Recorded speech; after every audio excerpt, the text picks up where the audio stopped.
Hello everyone, I am Nitij, and in this video we are going to build a multilingual React application with a Node.js backend.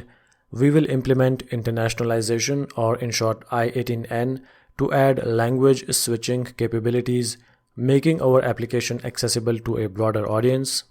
So this right here is the demo of what we will be building.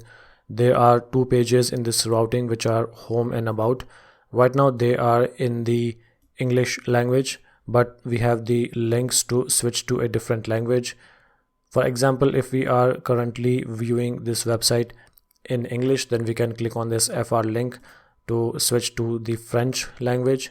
So we can click on these different links and all the content that will show is going to be translated into French based on what is the selected language. Even if I will refresh this page, then this language selection is going to be here.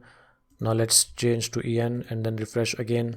Notice that we will be having the locale value within the URL itself, so that it will be easier for the search engines as well to get to know for the page that the bots are indexing. So let me give you a very basic overview of what we will be doing. First of all, we will be using the React i18 Next framework to implement internationalization or language switching capabilities for our React frontend. So this is Visual Studio Code, and we have two folders over here.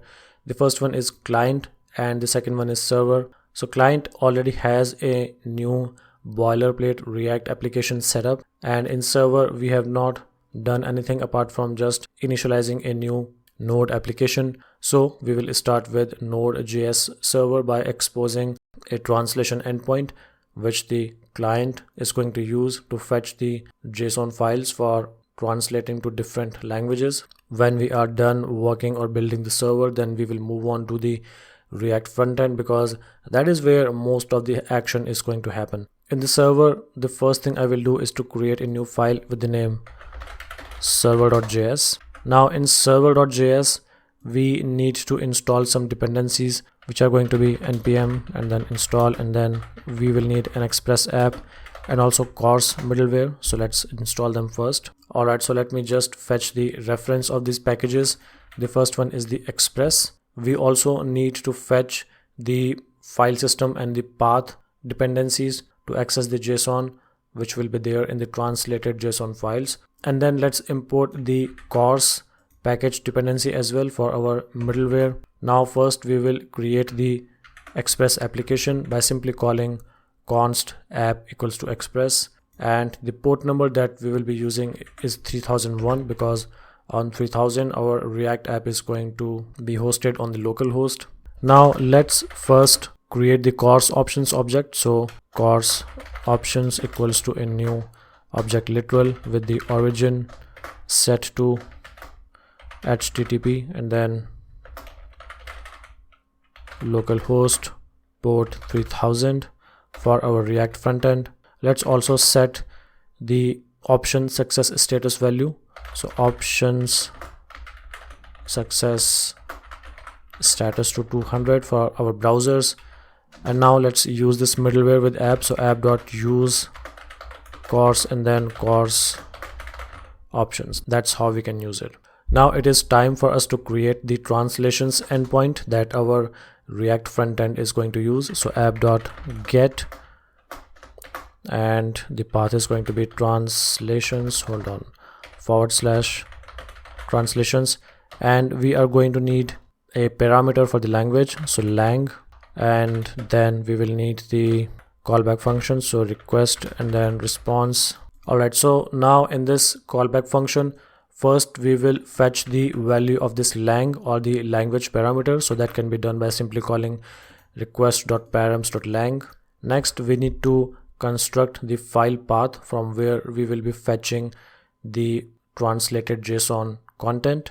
So that can be done by simply doing this file path equals to path.join. Now we will use the current directory, so dir name, and then folder is going to be translations, and for the file name what we can do is we can simply write a template string with lang value or the language value dot JSON. But here's the thing, the default language value which is set in the browsers has a specific format, which is, let me show you, which is the language and hyphen and the location. So if we will get the language from the front end in this format, then it is going to fail this path construction. So what we will do is we will simply fetch the language part from this entire value. So to do that, we simply have to write lang.split, and then we are going to split it using the hyphen as a separator, and then from this array's first item we are going to fetch the language. Alright, now the usual code to simply read this file's content, so that can be done by simply calling fs.readFile. So fs.readFile, and we will have to provide the file path. So hold on, so file path, and then we have to provide the encoding value, so utf-8, and then we have to provide the callback. So callback is going to be error comma data. Now let's add the generic error status. So if there is any error, then we can return status 404 with the message translation file not found. Now let's parse the JSON content which is in the file. So let's use a try catch block for that. Try and then catch. Now with catch we can have the parse error, so parse error, and in the try block we are just going to fetch the JSON data by using json.parse on the data which we are getting as an argument in this callback function. So with our translation file, it is a good idea to enable the caching for our content. So to do that, I'm just going to set response.set cache control, and duration that I'm going to set for this one is for 1 hour right now. And then finally we are going to return the response of this JSON data which we have fetched from the translation file content. And that is pretty much everything we need to do for the translated JSON. And while we are here, let's also provide the error message for the parse error. In the end, the only thing which is left is to listen to the requests on the port 3001 which we have created over here. So app.listen, and then on port 3001, and then the callback function is going to print the message server running on HTTP localhost and then the port number which we are using. Now let's save it and open up the terminal to run this server.js file. This can be simply done by calling node server.js.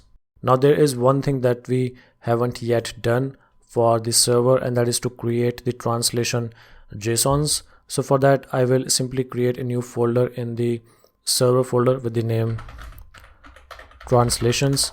Now in this translations folder we can place all the translated JSON files. So first let's create the file for the English language with the name en.json, and let's also create another one for French language with the name fr.json.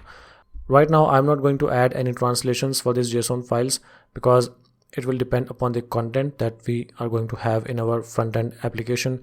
So let's first create the front-end components, and then based on the content that we are going to place in the routing components, we are going to set the translations. Now for React, the first thing that we need is to install the required dependencies for the React Router DOM and for the React i18n Next framework. So let's do that.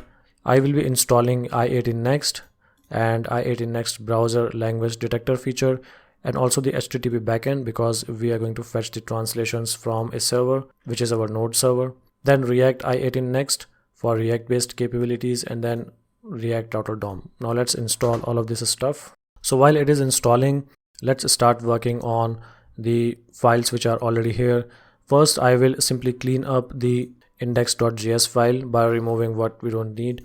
So we don't need this report web vitals and strict mode and this entire thing. Just format it and save it. Now let's move on to, okay, hold on, let me close everything. Now let's move on to app.js file. So in app.js I'm going to remove the entire boilerplate stuff, this logo as well. Now before we start working on our components, let's first initialize the i18n framework which we are using.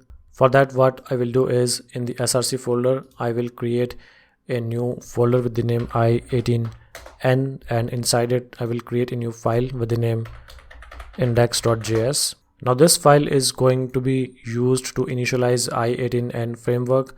So first we are going to import i18n. Next we will be importing the init react i18 next to initialize it for React. Next we are going to import the i18n features for the HTTP backend and the language detector. Now what we need to do is we need to add these middlewares one by one. So i18n, okay, hold on, i18n dot use. First we will use the HTTP backend, and then we will use the language detector, then we will use the init react i18 next. Now it's time for the initialization part. This init function is going to accept an object as an argument, and in this object we can provide the configuration values. First let's provide the fallback language. So if we fail to find any language values from either our URL or from the browser, then we can fall back to a default value, which is en or English. Next we need to provide the backend value. So the backend value is going to be the endpoint which we are exposing from our Node.js server. So we just need to provide the path from where it needs to fetch the translations. I have just set the path for our localhost 3001. Next we need to configure the detection. So for detection I am going to use the order. So the order is going to be first, this framework will try to detect language from the path in the URL, then the navigator or the browser, and then the local storage. So if the framework is unable to fetch the locale value from these three sources, then it is going to fall back to the default language, which is en. And because we will be fetching the individual language translations from the server, it will be a good idea to place some kind of lazy loading. So while the language JSON is being loaded, we don't want our UI to display invalid values, so we will just place a loader over there. And to enable lazy loading, we need to set this property use suspense to true under React. Let's use the format document option and let's save it. Now finally we just need to export the i18n from this file, and that will be everything that we will be doing to initialize i18n framework. Alright, now let's move on to app.js file. So with our app.js file, we will start with implementing our routing, and while we will be doing that, we will also build the feature for language detection and language selection. So for that, first I will import the use routes hook, the browser router, and the navigate component. So from app, I am just going to return the browser router component, and let's create another component with the name app content.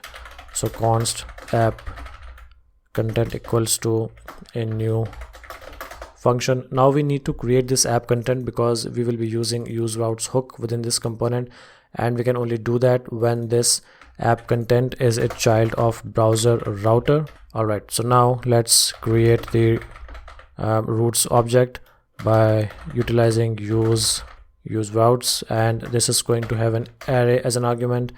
And let's provide the first route. The path which I'm going to set is the selected locale.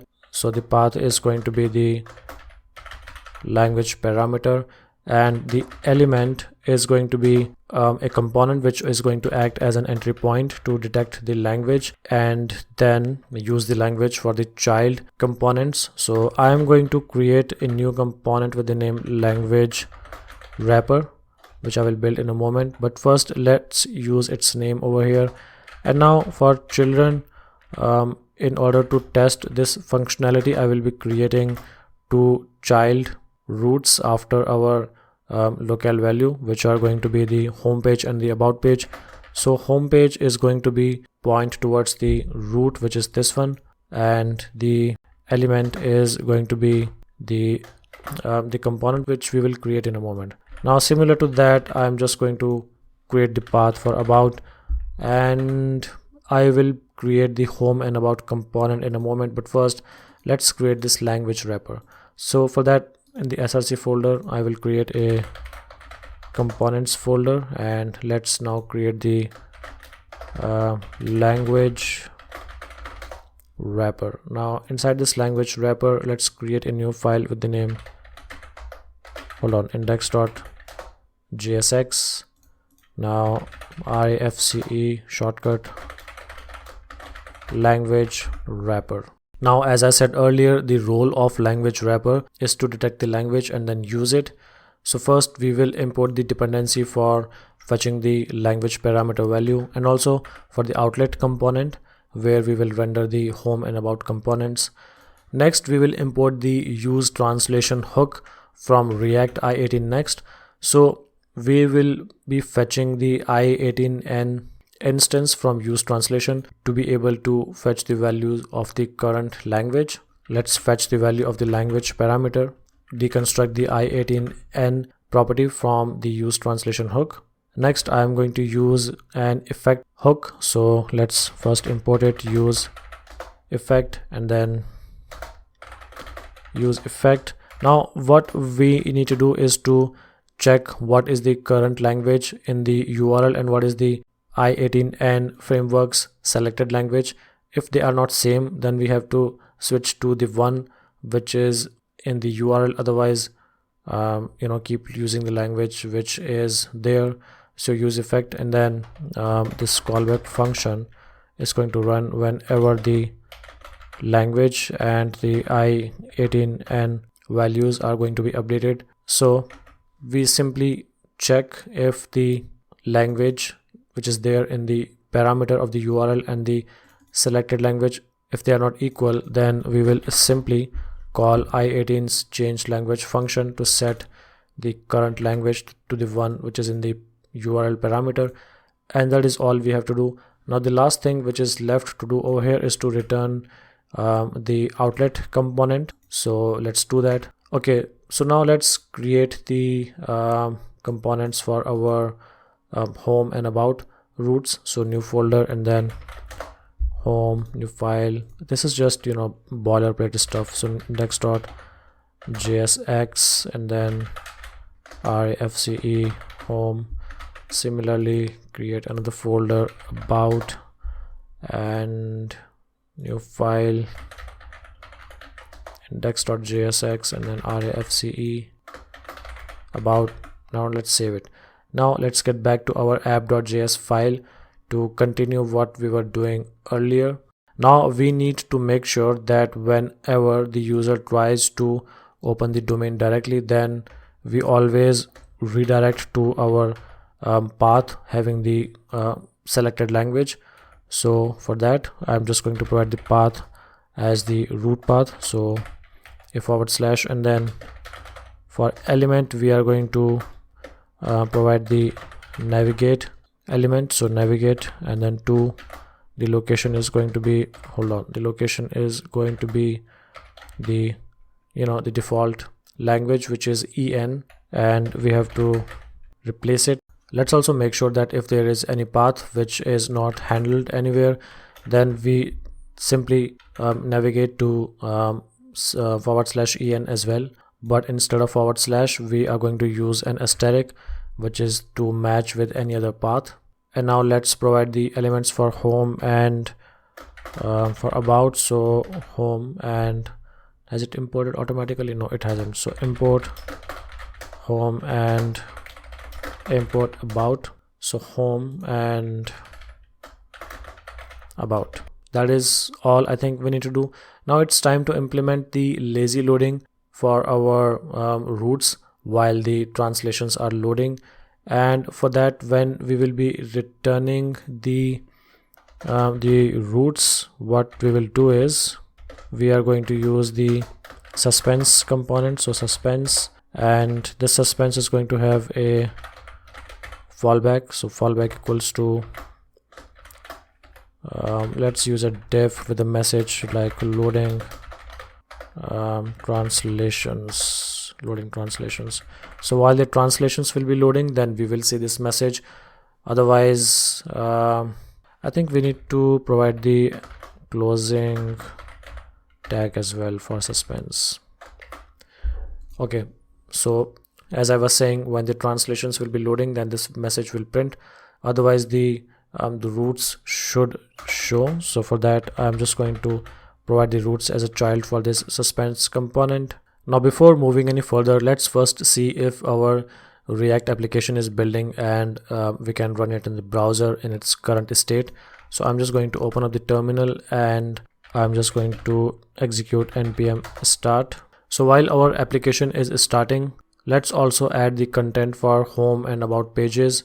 For home and about, we are not going to use any static textual values. We will be using values from the translations.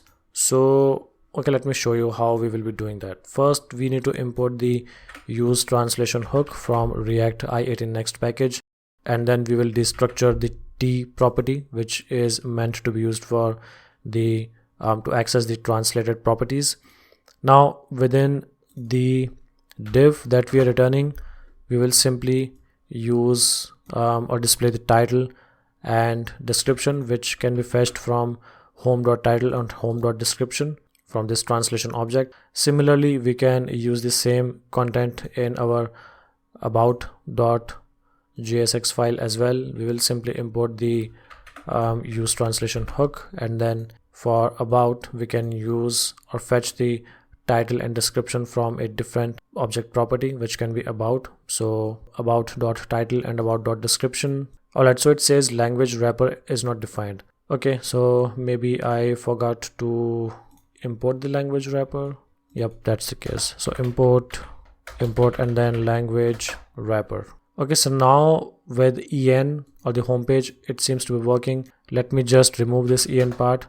Now it is redirecting to en again, and let me write about. About is not working, so we need to check that why it's not working. Now let's check if we can see any content from our Node.js backend. For that, we will have to add the translations for the properties that we are using for both home and about.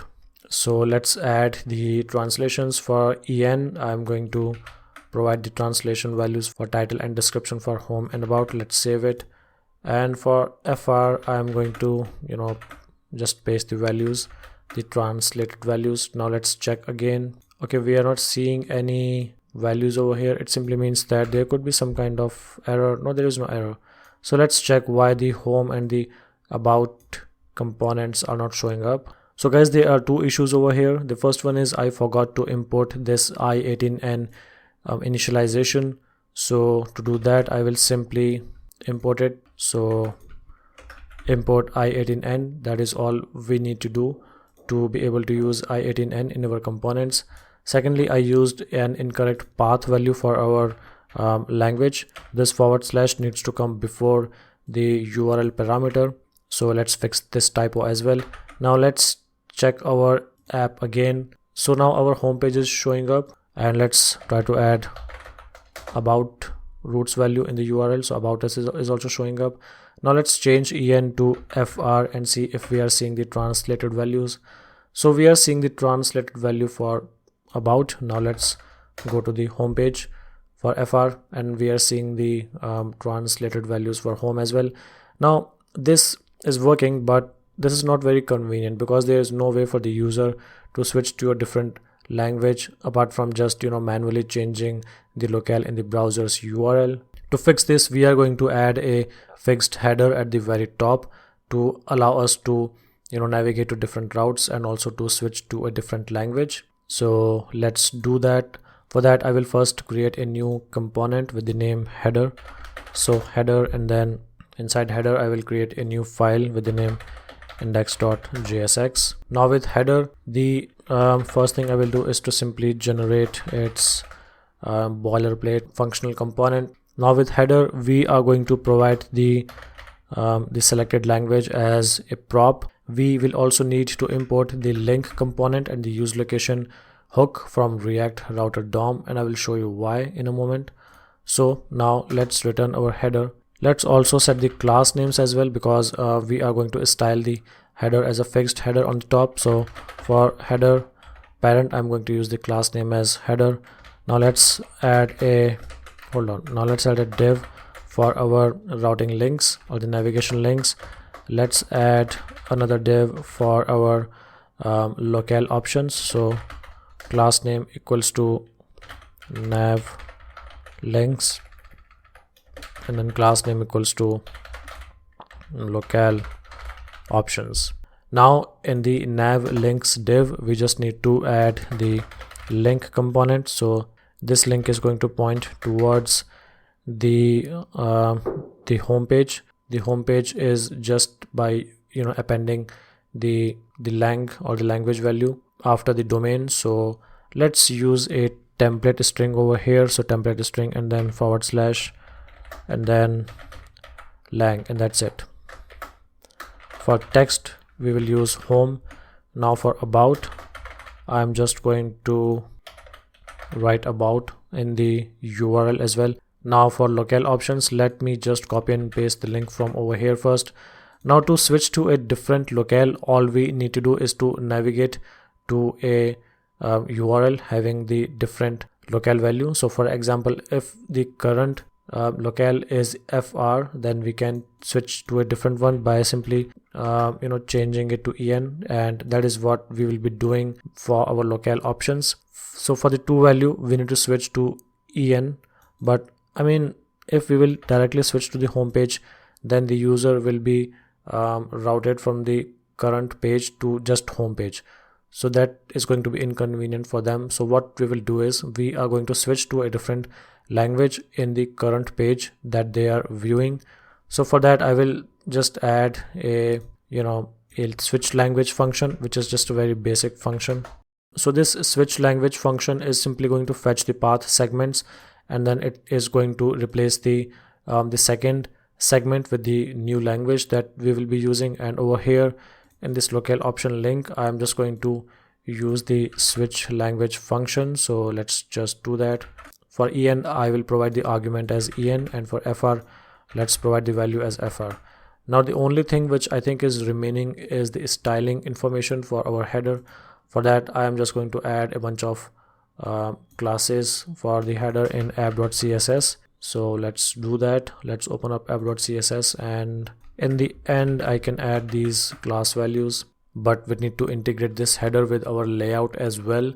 So for that, what I will do is I will simply open up our language wrapper, which is the entry point for our routing. So in the language wrapper, I will first import the header, and instead of directly returning the outlet, I will just return a fragment with first the header and then the outlet. But for outlet, I also want to provide some kind of margin in the top so that the header's fixed height can be accommodated as well. So I'm just going to use the margin top as 50px, but we also need to provide the language prop for our header. So for that we will just use this one from the URL parameter. So lang equals to lang, right? That I think is everything we need to do related to header. Now let's check if our app is working with the header. Now it says unexpected use of location. Okay, so when I was directly pasting this switch language functions code, then I forgot to create a const for the location. So let's do that. Const location equals to use location. Save it. Now test again. So now our header is displaying, but the locale options are still displaying as home. Let's just correct this one as well. I mean, yeah, why not? We are correcting so many things. Okay, now let's try to use to a different routing component like about and home. This is working, and let's try to change the default or the selected language. fr en, yep, this is switching. Now let's go to about page, switch to en. So we are on about still and not routing to the home page. Switch to fr, and then page is now showing the translated text in French. And that's all there is to building this multilingual application. I hope you found this walkthrough helpful and that it inspires you to incorporate i18n in your own projects. Before we wrap up, if you enjoyed this video and learned something new, then please consider subscribing to my channel. Stay curious and keep coding, and I will see you in the next one.